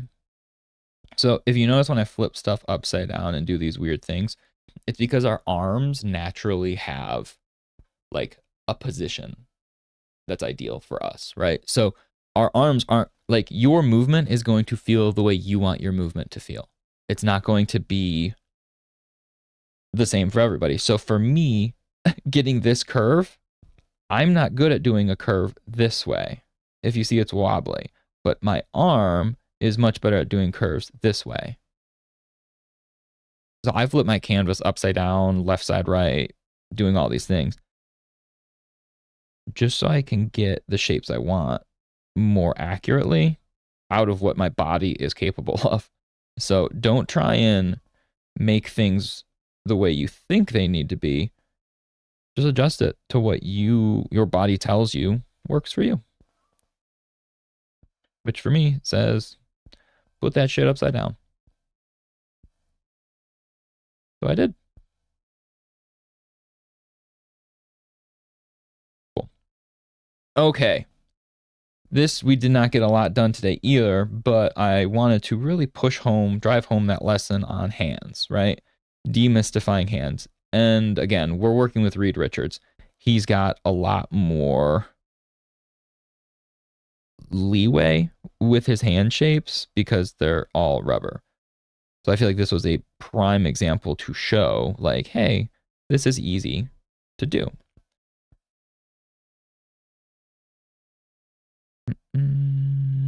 There's just a lot of noise going on there. So now that we've got these shapes here now, this curve to counter that curve feels kind of weird. So we can always go back and play with that. Curves on curves on curves. And again, he's upside down right now because this curve, to me, is how my body draws it.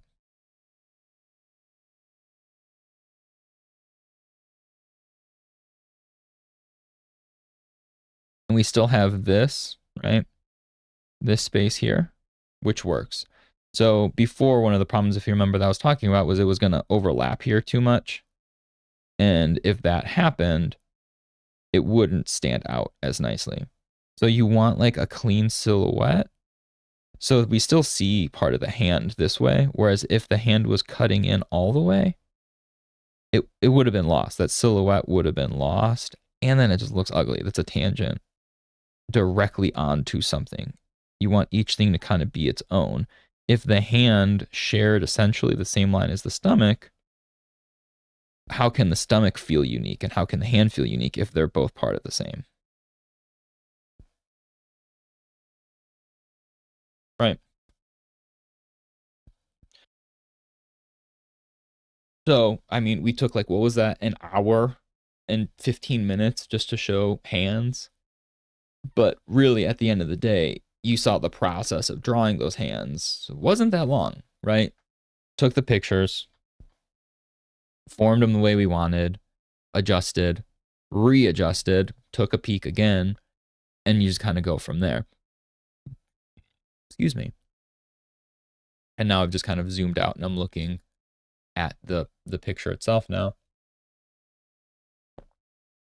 I don't hate it, right? Those hands look like hands.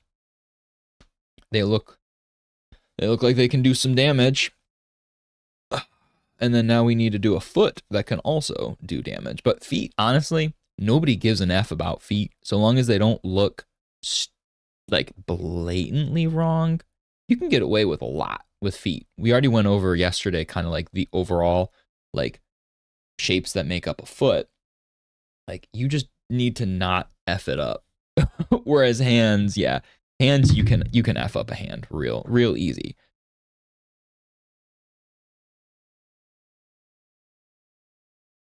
So I don't know, what time is it though? It's already getting late, I'm sure, and I wanted to work on the other stuff. Crap. Well, we've got like 10-ish minutes before I need to sign off, but I'm wondering what we can do before we go. Like what little bit of something could go a long way before we head out.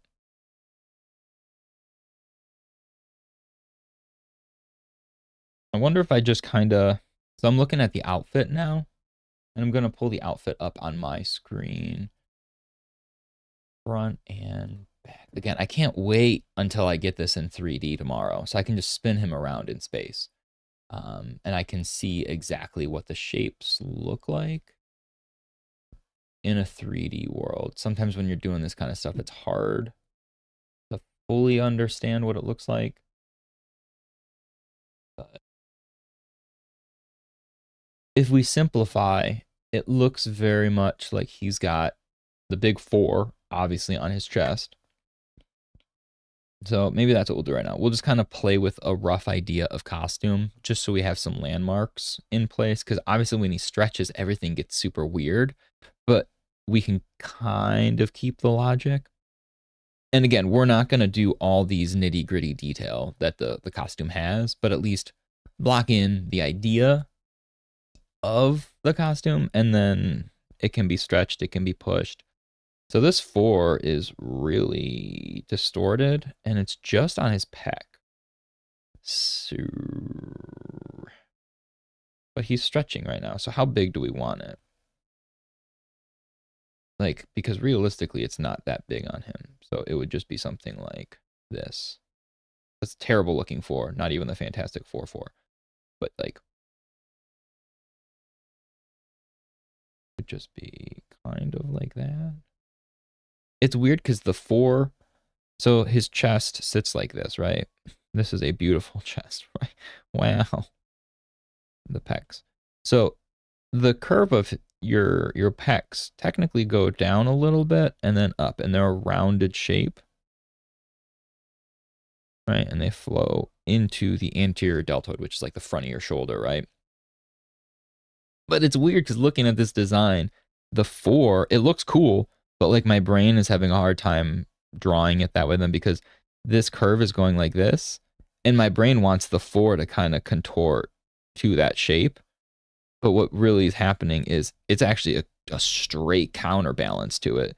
So it's curving one way and the 4 is curving a completely different way, which feels very like almost graffiti like, in that it's countered the what the shape is actually alluding to. But anyway, get rid of that. Just talking out my butt. Let's get more landmarks in. So it looks like he's got like a cool, so the elbow cuts in and continues with like this taper design. We'll just make it up as we go. It's fine. Like a weird, so this is where the white is. And then his leg has like side panels of sorts, and also the kneecap. So we might mess with the legs still later. So I'm not gonna again, none of this is going too far. And it's just we got 10 minutes. I wanted to kind of get a couple pieces in so he feels like we did something other than just draw hands today. So like he's got, that's kind of where the knee would be, right? Maybe it would be a little higher. Warp is basically distort, but just a different way. It's fine. Again, just quickly blocking that in. Nothing needs to be perfect. Okay, so like a little kneecap. He's got like an interesting design for the kneecap.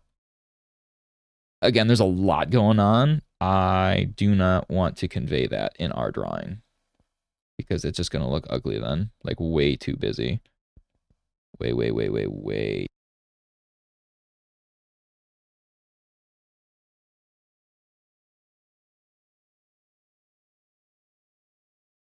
Oh my gosh.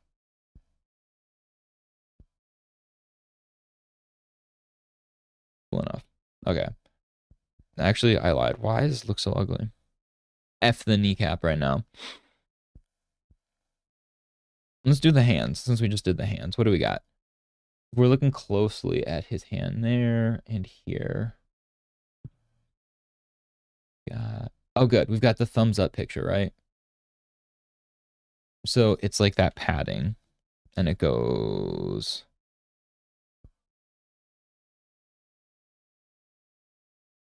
Ooh, are we going to break this curve for the padding? Probably.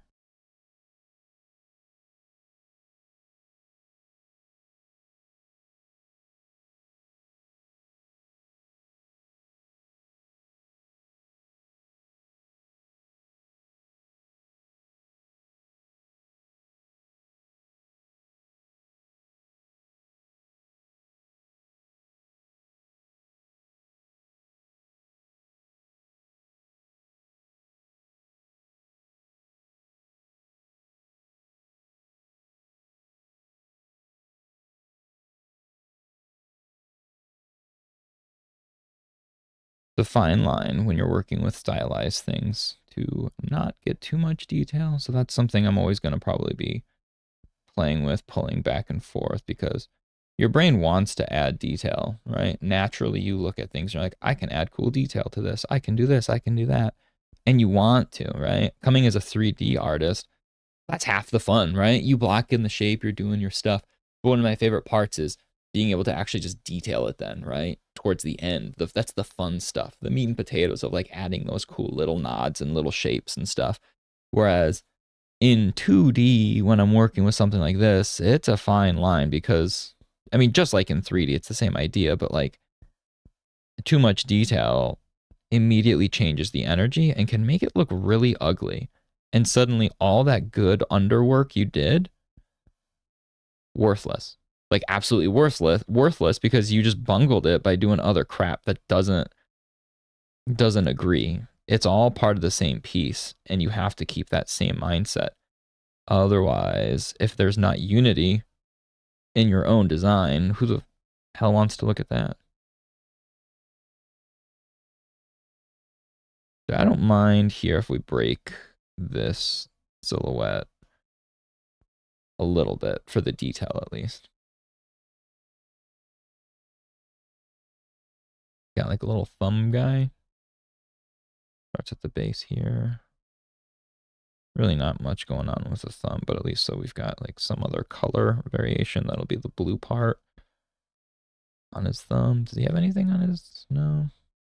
He's got some like shoulder pad nonsense going on. Is this?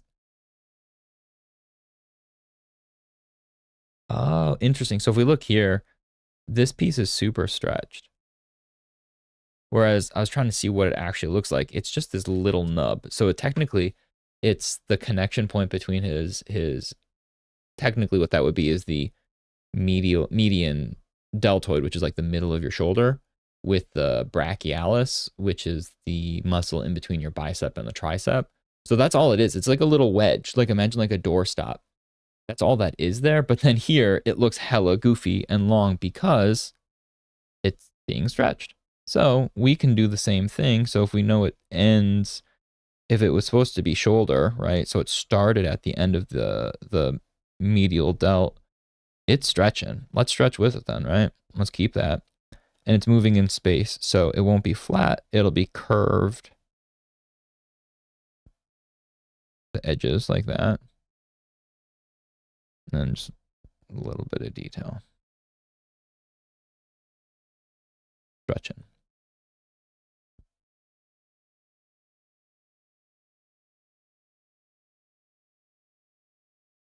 Let's simplify this shape. It was gonna get too weird. So just cut it. And you gotta be careful here because when we talk about tangents, we don't want it to intersect exactly where the thumb is intersecting because that's gonna draw attention in a bad way and it won't look right.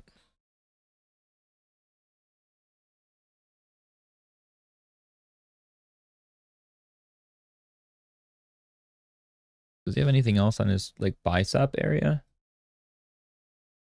Kind of on the bicep, nothing on the forearm. And so the bicep goes from elbow up. Kind of weird. So it kind of arcs something.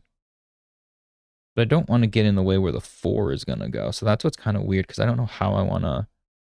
He's in a weird position to showcase his 4. But we'll work with it. So this kind of. And his bicep probably terminates around here, we established, right? So. Be like that. Cool outfit. Cool.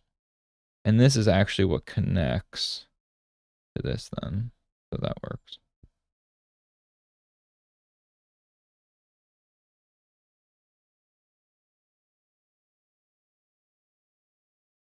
Right? I think that's what connects. If not, it is now.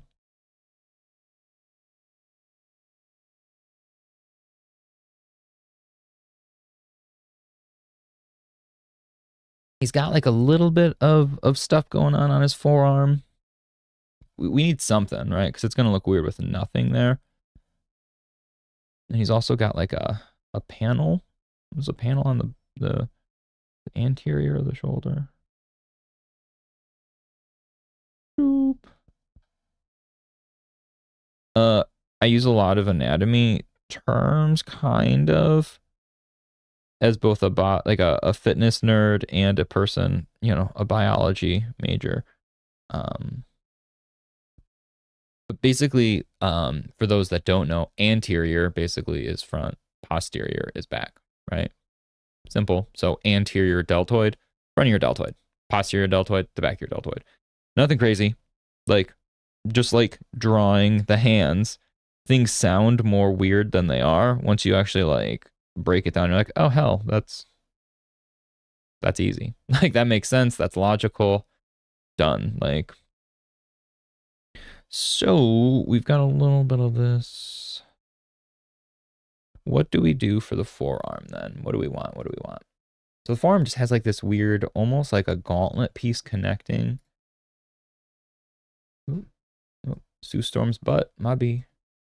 And when it gets stretched, it's just kind of a mess. He's got really cool back stuff though, like this elbow.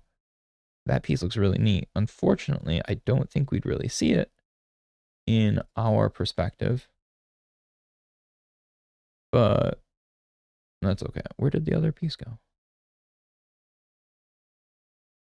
Did I close it? Crap.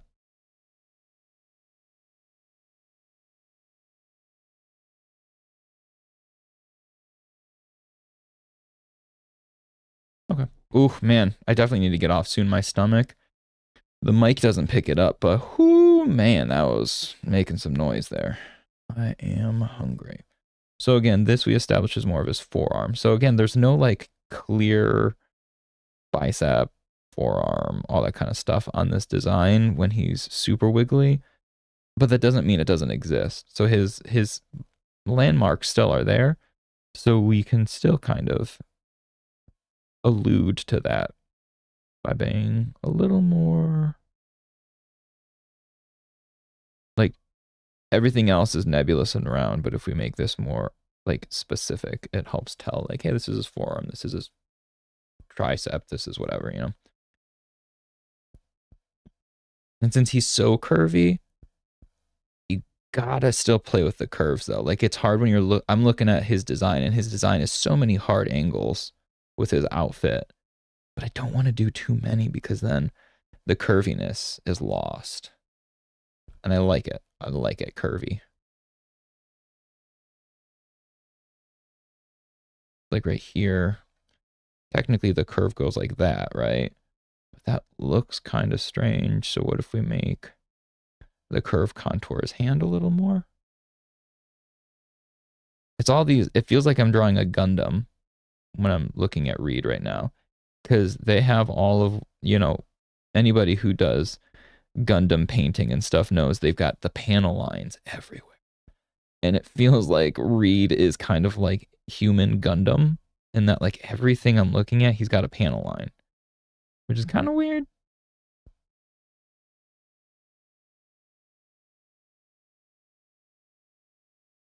I don't like that. Again, we'll reassess tomorrow. I just kind of want an idea of this. Looks stupid. It looks like a vein. So let's simplify it. We don't want the part going down. What if we just keep this panel line? Good enough. So there's a case of less is more. Do not want to overdo it because he's got all these panel lines, but that doesn't mean we have to do them. Because like even this distinction between like the blue and the white, there's like a panel in between. And I'm debating if we translate that panel or if we just do, as I say that, I do like that look. I've convinced myself. So his hip is probably like right here-ish. And there's also a weird panel here that juts. So that panel actually terminates, right? In like a little nub. The nub terminator. And then a new one starts underneath it. Again, though, here's a tangent I'm not a fan of. So if you notice, I was lining up with the finger there. That looks, it's hard avoiding tangents when you're doing details like this. But if you can avoid it, try to. Because that reads a little better than if it was all connected to one piece, you know?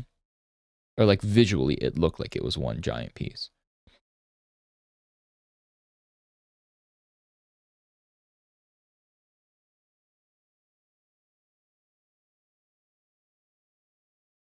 And then these lines, there's like the interior kind of padding lines, right? Contour the shape a little bit.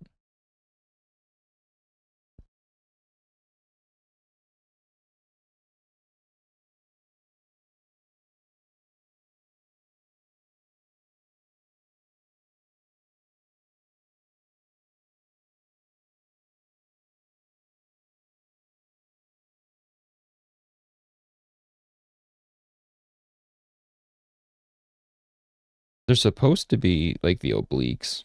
Like clearly these lines are obliques. But I kind of like simplifying it and saying they're just like weird curvy panels.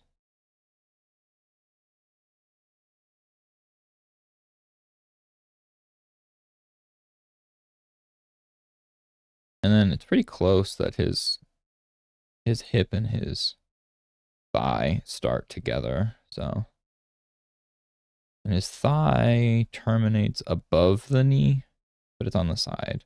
Like it would probably be like that, right?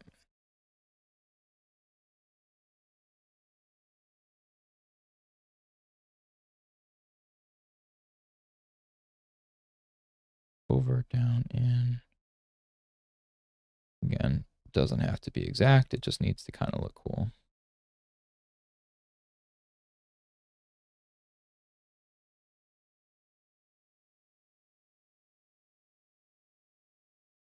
Okay, well, no,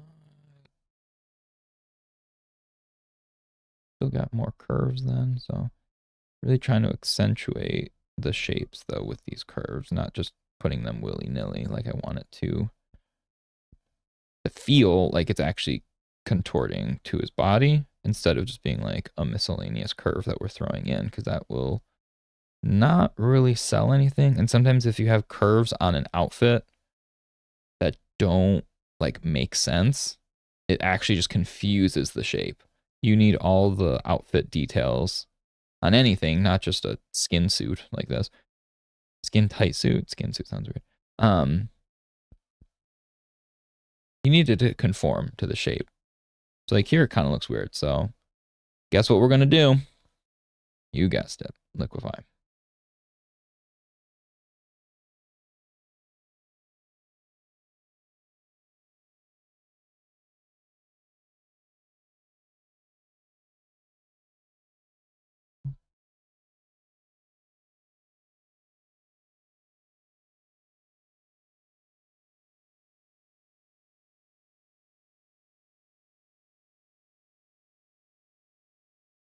So like there, I just kind of wanted to grab this line. So you just make the liquefy brush even smaller. So you're just grabbing a little bit you wanted.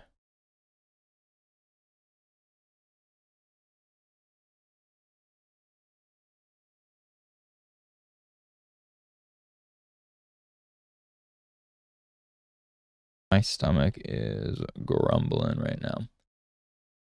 It's probably past 12:30 at this point. Yeah, it's 12:40. Crap. Okay, well, let's finish up this liquefy of the leg here, and then we'll call it for now. Just for now.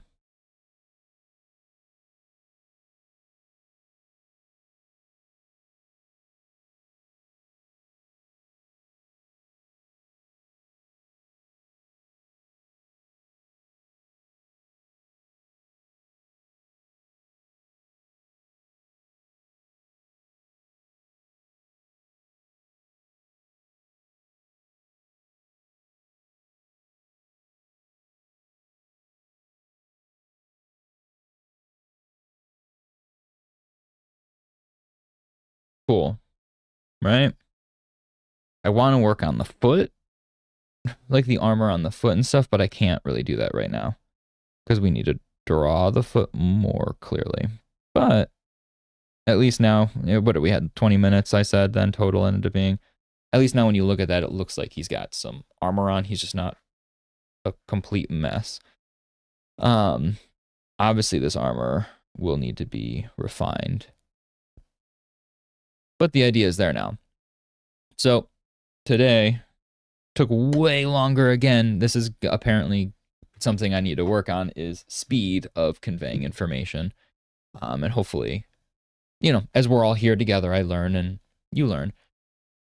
But at least now we see Reed in his almost done shapes, right? Fists are done, head looks good, curves are good. But again, my big takeaway today, that if anybody, were to catch its hands aren't as hard as you think, right? Yes, they're weird. Yes, they require a lot of practice. But also, you've got one. Just draw the hand. Again, super simple approach, oversimplified at times, but also pretty effective, as we can see. So my plan today is I will probably be on around 3 again to stream just a little bit of Rivals. Maybe I get to platinum before the new season, which is apparently tomorrow, that I, thought was in a week, but not like a crazy amount of time for gaming today because I got a lot of other stuff I want to get done, but it is in the schedule, so I do want to at least get on and stick to my schedule. This, stick to my guns. But yeah, hopefully you learned something about hands.